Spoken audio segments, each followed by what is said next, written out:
നമസ്കാരം. ഇടതുപക്ഷ സർക്കാരിൻ്റെ ആദ്യത്തെ വിവാദമാകുന്ന സ്വർണ്ണക്കൊള്ള എന്ന് പറയുന്നത് ശബരിമലയിലെ സ്വർണ്ണക്കൊള്ളയല്ല. അത് ഡിപ്ലോമാറ്റിക് ബാഗേജിലൂടെ സ്വർണം കടത്തിയതുമായി ബന്ധപ്പെട്ട വിഷയമാണ്. LDF സർക്കാരിൻ്റെ നിരവധി നേതാക്കന്മാർ കേസിൽ ശിക്ഷിക്കപ്പെടേണ്ടതായിരുന്നു. പിണറായി വിജയൻ മാത്രമല്ല, കടകംപള്ളി സുരേന്ദ്രനും ശ്രീരാമകൃഷ്ണനും അടക്കമുള്ള നേതാക്കന്മാർ. അവർ ചെയ്തതൊന്നും നാട്ടുകാർ മറന്നു കാണാൻ ഇടയുണ്ടാവില്ല. കടകംപള്ളി സുരേന്ദ്രൻ വീണ്ടും കഴക്കൂട്ടത്തുനിന്ന് തെരഞ്ഞെടുപ്പിനെ നേരിടുന്നു. എന്താണ് വിഷയവുമായി ബന്ധപ്പെട്ട സ്വപ്ന സുരേഷിന് പറയാനുള്ളതെന്ന് കേൾക്കാം. നമസ്കാരം ശ്രീ സ്വപ്ന സുരേഷ്. തത്വമയി ന്യൂസിലേക്ക് സ്വാഗതം. നമ്മുടെ ആദ്യത്തെ ഒരു സ്വർണ്ണക്കൊള്ള എന്ന് പറയുന്നത്, അതായത് ഇപ്പോൾ സ്വർണ്ണക്കൊള്ള സജീവമായി ചർച്ചയാകുന്നത് ശബരിമലയുമായി ബന്ധപ്പെട്ടാണ്. പക്ഷേ ആദ്യത്തെ ഒരു സ്വർണ്ണക്കൊള്ള എന്ന് പറയുന്നത്, അതായത് ഭരണത്തിന്റെ ഉന്നത തലങ്ങളിൽ ഇരിക്കുന്നവർ, മുഖ്യമന്ത്രി അടക്കം ഇൻവോൾവ്മെന്റോടുകൂടി സംഭവിക്കുന്ന ഒരു സ്വർണ്ണക്കൊള്ളയുമായി ബന്ധപ്പെട്ട് വളരെ വലിയ ചർച്ചയാകേണ്ട വിഷയമാണ് എല്ലാ തെരഞ്ഞെടുപ്പുകളിലും. പക്ഷേ ആ കേസ് ഇപ്പോൾ വലിയ ചർച്ചയാകുന്നില്ല. എന്തായിരിക്കാം അതിന് പിന്നിലെ ഒരു കാരണം? അതിന്റെ ഒരു ഹിഡൻ അജണ്ട എന്ന് പറയുന്നത് it is actually A real case എന്ന് പറയുമ്പോഴത്തേക്കും ശരിക്കും അവിടെ ഒരു കുറ്റം നടന്നു എന്നുള്ളതാണ് അതിന്റെ ഏറ്റവും വലിയ സത്യം. അപ്പം അതിനെ കുറിച്ച് ചർച്ച ചെയ്തു കഴിഞ്ഞാൽ it will not be like മറ്റ് ചർച്ചകളെ പോലെ അല്ലെങ്കിൽ മറ്റ് നടന്ന സംഭവങ്ങളെ പോലെ അല്ല. This is quite real and then nobody can stop talking about it once they start talking. So purposefully അതിനെ അടിച്ചമർത്തി അതിന് ഒരു ഇമ്പോർട്ടൻസും കൊടുക്കാതെ ആരും I am not talking about any particular party because I am not a political influenced person.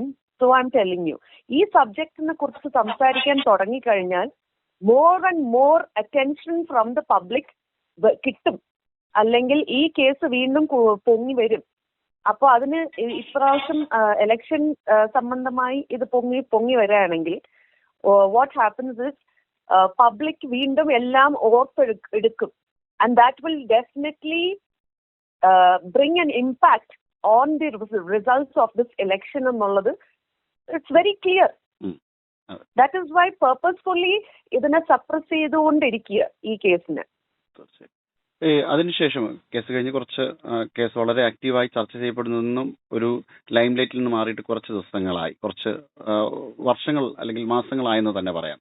അതിനുശേഷം ഭീഷണികൾ എന്തെങ്കിലും ഉണ്ടായോ ഇവരുടെ ഭാഗത്തുനിന്ന്? ഭീഷണിയോ? എന്തെങ്കിലും ത്രട്ടനിങ് എന്തെങ്കിലും ഉണ്ടായോ ഈ ഇതുമായി ബന്ധപ്പെട്ട കേസ് കൂടുതൽ കേസിലേക്ക് പോകരുത് അങ്ങനെ എന്തെങ്കിലും പറഞ്ഞു? No no no. അത്തരത്തിൽ they have actually wrapped it all together. Nobody is talking about anything. Nothing is moving forward. I do not even know what is the status of the investigation. ഇപ്പൊ ആകെ കൂടിയുള്ളൊരു വിശ്വാസം എന്ന് പറയുന്നത് the honorable court that will give us justice. അവൾക്കൊപ്പം എന്ന tag line, അതായത് സ്ത്രീകളെ ബാധിക്കുന്ന എന്തെങ്കിലും പ്രശ്നം ഉണ്ടായാൽ സർക്കാർ ഒരു ടാഗ് ലൈൻ ഇറക്കാറുണ്ട്, അവൾക്കൊപ്പം എന്ന ടാഗ് ലൈൻ. എന്നാൽ ഇതിൽ ഒരു സ്ത്രീ ആണ് കൂടുതലായിട്ട് ബാധിക്കപ്പെടുന്നത്. ഈ ഒരു ടാഗ് ലൈൻ ഇവർക്ക് യോജിച്ചതാണോ? സത്യത്തിൽ ഒരു സുരക്ഷിതയാണോ കേരളത്തിന്റെ ഭരണ സമൂഹത്തിന് മുന്നിൽ ഒരു സ്ത്രീ? No woman in Kerala is safe. No girl. Why talk about just women? No girl is safe in Kerala. Now for that matter, let me just tell you, I have also brought outside, ഞാൻ കുറെ കാര്യങ്ങൾ ആൾക്കാരെ അറിയിച്ചിട്ടുണ്ട് about the present candidature തന്നെ. ഒരു കാൻഡിഡേറ്റിനെ കുറിച്ച് I have said, if he comes back to power again, how many girls will be utilized, exploited? അപ്പോൾ ഈ ആൾക്കാർ ഒരു കാൻഡിഡേറ്ററിനെ കൊടുക്കുമ്പോൾ അല്ലെങ്കിൽ ഒരു കാൻഡിഡേറ്റിനെ തെരഞ്ഞെടുക്കുമ്പോൾ they should understand that there are certain hidden truths, certain dark things behind that person's profile. അതനുസരിച്ച് പോലും ഒരു നല്ല പ്രൊഫൈലിംഗ് പോലും ചെയ്യാതെയാണ് they are just putting people here and there to win the seat. താങ്കളുടെ കേസിൽ no girl is safe, no woman is safe, no mother is safe, no sister is safe in Kerala. അവൾക്കൊപ്പം means what? after exploiting her, അവൾക്കൊപ്പം. What is the point? Nothing. ഒരു പോയിന്റും ഇല്ല, pointless. Yes. ഇപ്പോൾ താങ്കളുടെ കേസിൽ പ്രധാനമായും ആരോപണ വിധേയനായ ഒരാളാണ് കടകംപള്ളി സുരേന്ദ്രൻ. അദ്ദേഹം ഇപ്പം വീണ്ടും തെരഞ്ഞെടുപ്പിനെ സമീപിക്കുകയാണ്, കഴക്കൂട്ടം മണ്ഡലത്തിൽ നിന്നിട്ട്, തിരുവനന്തപുരത്ത് തന്നെ തലസ്ഥാന നഗരിയിൽ നിന്ന്. അദ്ദേഹം മറ്റൊരു സ്വർണ്ണക്കൊള്ള വിഷയത്തിൽ കൂടി ആരോപണ വിധേയനാണ്. ഇത്തരം ഒരു സാഹചര്യത്തിൽ എന്താണ് പറയാനുള്ളത്? People should take the right decision. People should not give him an opportunity to come back and exploit our state or our girls. Because as I always mentioned, ഇങ്ങനത്തെ pervert personalities power കൊടുക്കാൻ പാടില്ല. They are perverts. Yes. And it is not just a psychological problem. It is basically in his blood. അപ്പൊ അങ്ങനെയുള്ള ഒരു വ്യക്തിക്ക് power കൊടുത്ത് വീണ്ടും കൊണ്ടുവന്നു കഴിഞ്ഞാൽ it's not just about gold. Can you tell me that ഏതെങ്കിലും ഒരു അച്ഛന് ഒരു മകളെയും കൊണ്ട് അദ്ദേഹത്തിന്റെ അടുത്ത് പോയിട്ട് ഒരു റിക്വസ്റ്റ് വെക്കാൻ പറ്റുമോ? എന്തെങ്കിലും ഒരു സഹായം ചോദിക്കാൻ പറ്റുമോ? He will exploit dum. ആളുടെ പേഴ്സണൽ സ്റ്റാഫ് സേഫ് ആണോ അദ്ദേഹത്തിന്റെ അടുത്ത്? Not all women are capable of handling situations like everyone. ചിലര് പെട്ടുപോകും, ചിലർക്ക് ഭയമാണ് power. So they'll be automatically forced to get compromised on his requirements. ഇങ്ങനത്തെ ഒരു പേഴ്സണാലിറ്റിയെ ആക്ച്വലി ഒരു പൊളിറ്റിക്കൽ പാർട്ടിയും വിത്ത്സ്റ്റാൻഡ് ചെയ്യരുത്. I don't have anything personal with him because I knew how to tackle him. I knew where I should place him. അയാളെ എവിടെ നിർത്തണം, എങ്ങനെ നിർത്തണം എന്നുള്ളത് എനിക്ക് നല്ല കഴിവുള്ളതുകൊണ്ട് I knew it. So I could handle the situation. But this guy is a pervert. ഒരു manipulated കൺസെന്റോട് കൂടി അവർ വിഷയങ്ങളെ വളച്ചൊടിച്ച് അവരുടെ ഭാഗത്തേക്ക് കൊണ്ടുവരും. ഇതൊന്നും പുള്ളിക്കാരൻ ഒന്നും ചെയ്തിട്ടില്ല എന്ന് കാണിക്കാൻ വേണ്ടി വീണ്ടും അയാളെ ഒരു കാൻഡിഡേറ്റ് ആയിട്ട് അവിടെ കഴക്കൂട്ടത്ത് നിർത്താൻ ശ്രമിക്കുന്നതാണെങ്കിൽ that is wrong. Because every other person in Kazhakottam should think about the women at home, should think about the dirty things that this gentleman has done. ഇത്രയും സത്യങ്ങൾ പുറത്തു വന്നിട്ടും എത്ര thick skinned ആണ് ഓരോ വീടുകളിലും ചെന്ന് വോട്ട് ചോദിക്കാൻ. Is he even capable? Does he possess a quality? Hats off to such thick-skinned, animals എന്ന് പറയാൻ പാടില്ല. Because animals are better than this. എന്തായാലും ഒരു വലിയ പ്രശ്നം തന്നെയാണ് ഇപ്പോൾ താങ്കൾ ഉയർത്തിവിട്ടിരിക്കുന്നത്. അതായത് തീർച്ചയായിട്ടും ഒരിക്കലും ഒരു കാരണവശാലും ഇത്തരത്തിലുള്ള ആൾക്കാർ ഒരു ജനത്തിനെ ഭരിക്കുന്ന തരത്തിലേക്ക് വരുവാൻ പാടുള്ളതല്ല. ഇത് സത്യത്തിൽ ഈ മുഖ്യമന്ത്രിയുടെ മകൾക്ക് ഇതിനകത്തുള്ള ഇൻവോൾവ്മെന്റ് ശരിക്കുമുള്ള ഒരു പങ്ക് എന്തായിരുന്നു ഈ വിഷയത്തിൽ? അതൊക്കെ ഞാൻ ഓൾറെഡി ഒരുപാട് പ്ലാറ്റ്ഫോംസിൽ പറഞ്ഞിട്ടുള്ളതാണ്. Anyway, she is not even a candidate for the election, so I do not want to focus on give them undue importance. എനിക്ക് അവർക്കൊന്നും undue importance കൊടുക്കേണ്ട ആവശ്യമില്ല. അവർക്കൊക്കെ കൊടുക്കേണ്ട ഇമ്പോർട്ടൻസ് മാത്രമേ എനിക്ക് കൊടുക്കാൻ താല്പര്യമുള്ളൂ. They don't deserve anything.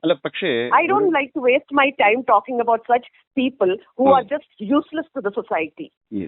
പക്ഷേ ഇത് അവർ ഇതിലേക്ക് ഇൻവോൾവ് ആവുന്നു എന്നതല്ല, മറിച്ച് മറ്റൊരു അധികാരത്തെ മുൻനിർത്തിയിട്ട് ഈ വിഷയത്തെ സമീപിക്കുന്നു എന്നതിലല്ലേ ഏറ്റവും പ്രധാനം. അതായത് പിണറായി വിജയൻ എന്ന ഒരു വ്യക്തിത്വത്തെ മുന്നിൽ നിർത്തിക്കൊണ്ട് പിന്നിൽ നിന്ന് കളിക്കുന്നു എന്നത് സത്യത്തിൽ ഒരു എക്സ്പ്ലോയിറ്റേഷൻ അല്ലേ? ജനങ്ങളുടെ കാശിനെ എക്സ്പ്ലോയിറ്റ് ചെയ്യുന്നതിന് തുല്യമല്ലേ അത്?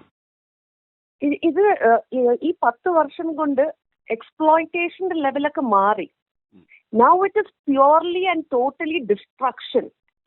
If this party, to my little knowledge and common sense and my experience with these individuals, if this party comes to rule again, believe me, Kerala എന്ന് പറയുന്ന ഒരു സ്റ്റേറ്റ് ഇന്ത്യയുടെ മാപ്പിലേ ഉണ്ടാവില്ല. വീണ്ടും അധികാരത്തിൽ വരികയാണെങ്കിൽ. Yes, exactly. People have lost everything. The poor is still poor. The smugglers are good smugglers. The culprits or the criminals are just enjoying power and money. But the poor will always remain poor. And that's going to be history. Yes. ഒരു ചോദ്യം കൂടെ ചോദിക്കുകയാണ് മാം. അതായത് പറയൂ, മാം ഒരു പറയൂ. Power പൊസിഷനിൽ വരുന്നു എന്ന് വിചാരിക്കാം. ഈ കുറ്റവാളികളുടെ അതായത് ഇവരെ ശിക്ഷിക്കാൻ അധികാരപ്പെടുന്ന ഒരു സ്ഥാനത്തേക്ക് ശ്രീ സ്വപ്ന സുരേഷ് എത്തി എന്ന് വിചാരിക്കുക. അവിടെ ഈ വ്യക്തികളെ ഞാൻ ചില പേരുകൾ പറയാം. ഈ വ്യക്തികൾ മാമിന്റെ മുന്നിൽ വരികയാണെങ്കിൽ എന്തായിരിക്കും അവർക്ക് കൊടുക്കേണ്ട ഒരു ശിക്ഷ എന്ന് ഒന്ന് പറയാമോ? ഫസ്റ്റ് ഓഫ് ഓൾ നമ്മുടെ മുഖ്യമന്ത്രി തന്നെ മിസ്റ്റർ പിണറായി വിജയൻ, അദ്ദേഹത്തിനെയാണ് മാമിന്റെ ഫ്രണ്ടിൽ കൊണ്ടുവരികയാണെങ്കിൽ എന്തായിരിക്കും? Well, if given an opportunity, if given power like that, as per the Indian law, whatever crimes he has committed, he will be subjected to that, and he will not be given any kind of consideration for his power or for his money. Whatever the Indian law permits and whatever sections are involved for his accusations, he will be convicted for that. Avada Pinarayi Vijayan or whoever it is, no. Law is equal for all the citizens of India. Then, each one will be punished for what they are responsible for. Then Kadakampally സുരേന്ദ്രനെ ഇങ്ങനെ കൊണ്ടുവന്ന് നിർത്തുകയാണെങ്കിൽ എന്തായിരിക്കും അദ്ദേഹത്തിന് നമുക്ക് നിയമപരമായിട്ടോ അല്ലെങ്കിൽ ധാർമ്മികമായിട്ടോ കൊടുക്കേണ്ടത്? അത് personally ഞാൻ പറയുകയാണെങ്കിൽ പുള്ളിക്കാരന് സ്പെഷ്യൽ ആയിട്ട് ഒരു ശരീഅത്ത് ലോ തന്നെ കൊണ്ടുവരണം. I would say that because ഈ മിഡിൽ ഈസ്റ്റിലൊക്കെ ഉള്ള ലോ പ്രകാരം നല്ല ശിക്ഷ കൊടുക്കുന്നത് ഇങ്ങനത്തെ കാര്യങ്ങൾക്ക്. അപ്പൊ അത് I would say ഇന്ത്യൻ ലോയിൽ ചെറിയൊരു മാറ്റം ഇദ്ദേഹത്തിന് മാത്രം കൊണ്ടുവന്ന് ശരീഅത്ത് ലോയിൽ എങ്ങനെയാണോ ആ ലോ ഇവിടെ ഇദ്ദേഹത്തിന്റെ പേരിൽ അങ്ങനത്തെ ശിക്ഷ കൊടുക്കണം. അല്ലെങ്കിൽ he will not നന്നാവില്ല. ഈ ജന്മം എന്തായാലും I don't think he is going to change his behavior because it's some other treatment ഇല്ലാത്ത ഒരു അസുഖം. അതെ, തീർച്ചയായും അതിലും വേറെയും ചില കേസുകളിലേക്ക് അദ്ദേഹം ചെന്ന് പെട്ടിട്ടുണ്ട്. അപ്പോൾ അതുകൊണ്ട് തന്നെ അതിന് ട്രീറ്റ്മെന്റ് ഇല്ല എന്ന് തന്നെ വിശ്വസിക്കാം. എന്തായാലും ഈ തരത്തിലാണ് നമ്മുടെ ഭരണവ്യവസ്ഥ മുന്നോട്ട് പോകുന്നത്. HIV അണുബാധ സന്തോഷപൂർണമായ ഒരു ജീവിതത്തിന് തടസ്സമല്ല. HIV അണുബാധയ്ക്ക് ഫലപ്രദമായ ചികിത്സ ഇന്ന് ലഭ്യമാണ്. ഇതിന് യഥാസമയം അണുബാധ കണ്ടെത്തുന്നതും കാലേക്കൂട്ടി ചികിത്സ നടത്തേണ്ടതും അത്യാവശ്യമാണ്. സൗജന്യമായ ചികിത്സയും മാർഗനിർദ്ദേശങ്ങളും സർക്കാർ ആശുപത്രികളിലെ ART അഥവാ ഉഷസ് കേന്ദ്രങ്ങളിൽ ലഭ്യമാണ്.